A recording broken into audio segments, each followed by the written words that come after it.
Imagine being one of the greatest songwriters of all time, someone whose lyrics changed music forever, and still wishing you could erase some of your own work from history. Bob Dylan, a Nobel Prize-winning legend, has crafted hundreds of iconic songs, but not all of them sit well with him.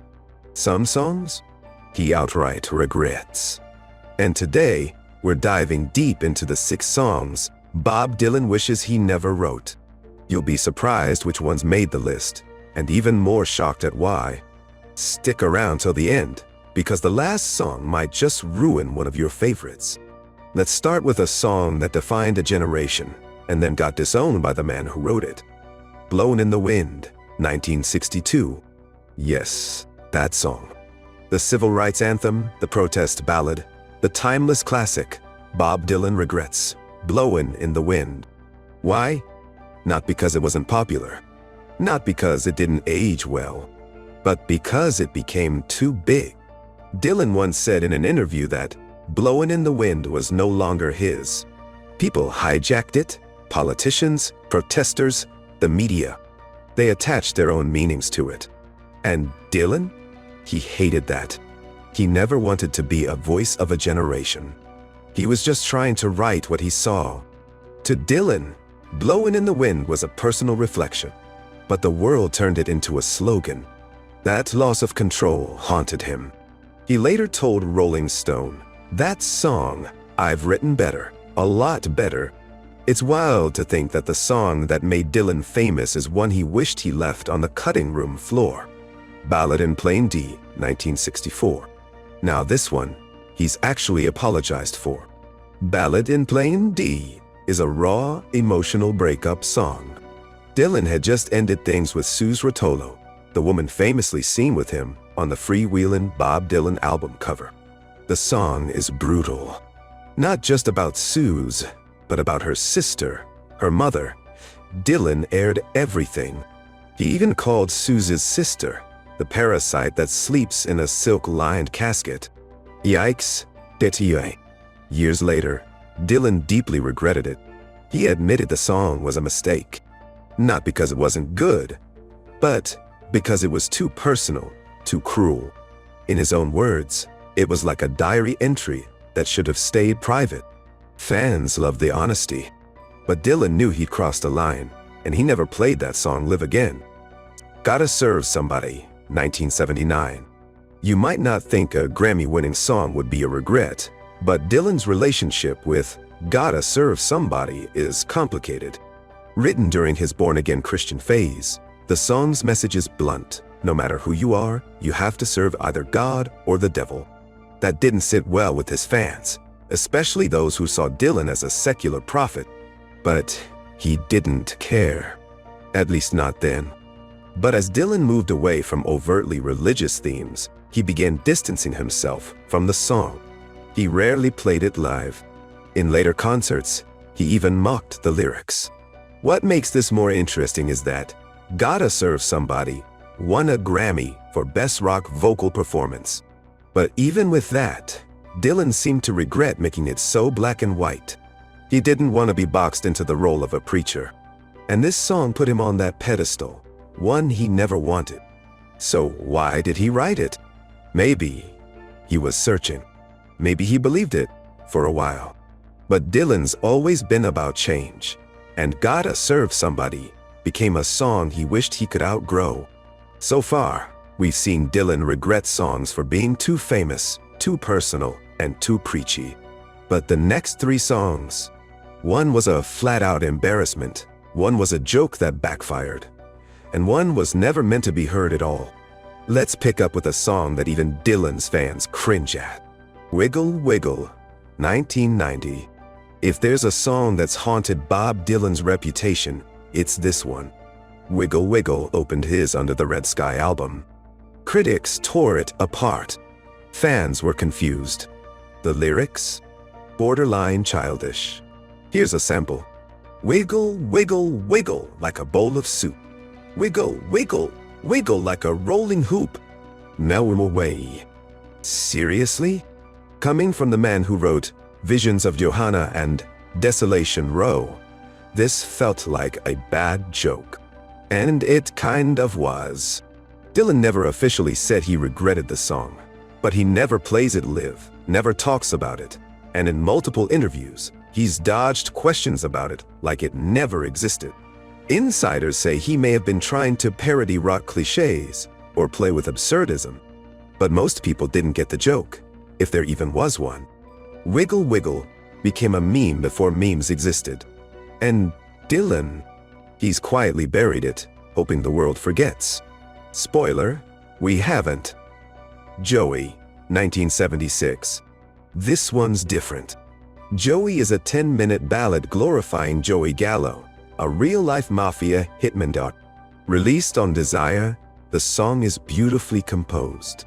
But the content? Controversial, to say the least. Dylan portrays Gallo as a misunderstood anti-hero, a man of honor. But in reality, Gallo was a violent criminal tied to multiple murders.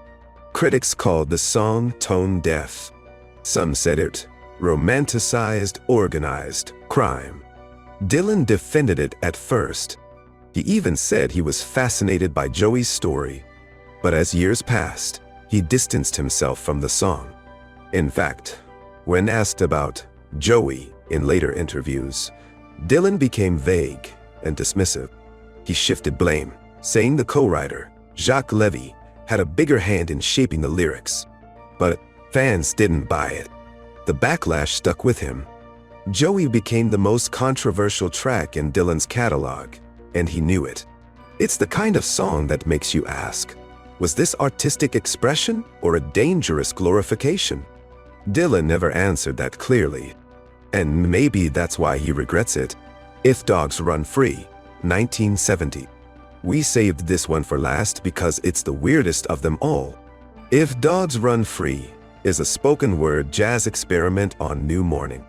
It's got a piano that sounds like it's tripping over itself and background vocals that feel like they were lifted from a beat poetry session gone wrong.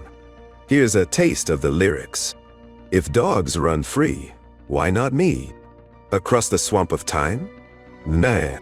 What does that mean? Even Dylan doesn't know. He's poked fun at the song more than once. At a 2003 concert, he introduced it by saying, "Here's a song we should have left in the kennel."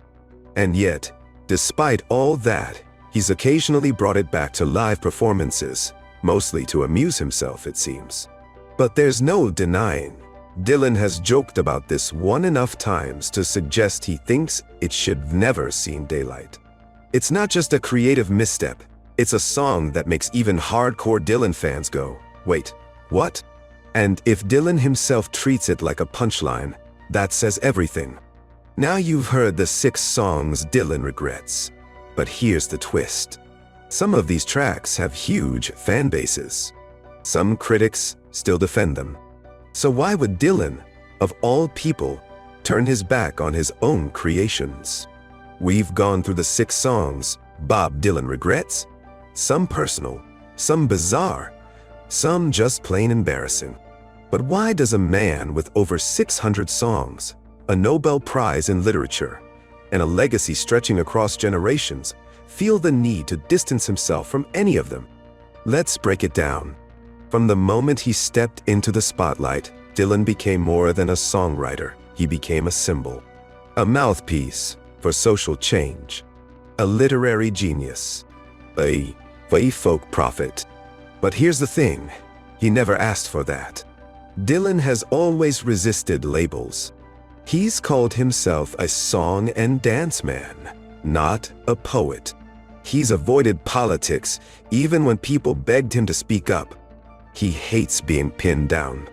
So when a song like Blowin' in the Wind gets turned into a civil rights anthem, or Gotta Serve Somebody becomes a gospel declaration, he sees it as a loss of control. His work gets weaponized, used for movements he didn't sign up for. And that loss? It stings more than any bad review ever could. Dylan once said, "The moment you think you understand me, I'm not there." It's not just cryptic. It's a defense mechanism. The songs he regrets often reflect moments where he was understood too well, or misunderstood too completely. Dylan's music has always been deeply personal. But there's a dark side to that honesty. Take Ballad in plain D. It was a raw outpouring of heartbreak. But in being honest, Dylan hurt real people. Suze Rotolo, her family, they weren't fictional characters. They were part of his life. And when you put real people into your art without their permission, the line between vulnerability and cruelty gets thin. Dylan realized this the hard way. He regretted that song, not because it failed artistically, but because it succeeded too well in expressing his pain. Pain that wasn't his alone. That's the paradox. The better the song, the more it can wound. And Dylan's greatest gift, his lyrical sharpness, sometimes turned into a blade. Bob Dylan has gone through more artistic phases than almost any musician alive. Folk Dylan, not rock Dylan, country Dylan, gospel Dylan, jazz Dylan, not weird experimental what is he doing Dylan. Each era came with its own risks and regrets. Songs like Wiggle Wiggle and If Dogs Run Free weren't just misfires. They were Dylan testing limits, playing with sound, seeing what would happen if he broke his own rules. But experiments don't always succeed, and Dylan knows that. Still, he had to try, because stagnation was worse than failure. That's what makes Dylan so legendary. He never settled. He was never afraid to confuse or disappoint his audience.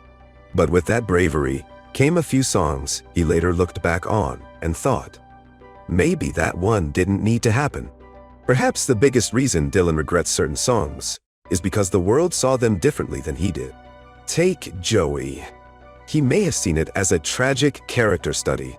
The public saw it as romanticizing a killer, or gotta serve somebody. Dylan may have written it from a spiritual place, but fans turned it into a theological statement. Even his most harmless songs were reinterpreted in ways that shocked him. He once joked that people found meaning in his songs he didn't even know was there. And for someone so protective of his own image, his own mystique, that loss of narrative control became a recurring source of regret. It tells us that even geniuses second-guess themselves. That even Bob Dylan, arguably the greatest songwriter in modern history, looks at some of his own work and winces. Not because the songs are bad in a technical sense, but because they became something he never intended. They remind him of who he was at a certain time, confused, angry, searching, and sometimes that's hard to look back on. Art is permanent. Regret is personal, and when the world won't let you forget, that regret only grows. Dylan once said, songs are just thoughts. For a moment, they become real, then they vanish. But some of his songs, they never vanished. They stayed. They echoed. And they haunted him. So next time you hear Blowin' in the Wind or stumble upon Wiggle Wiggle, remember this. Behind every song is a human. A mind constantly evolving. A man torn between fame and freedom. Bob Dylan gave the world his voice, but not all of it was meant to last. And maybe that's the real story behind the songs he wishes he never wrote.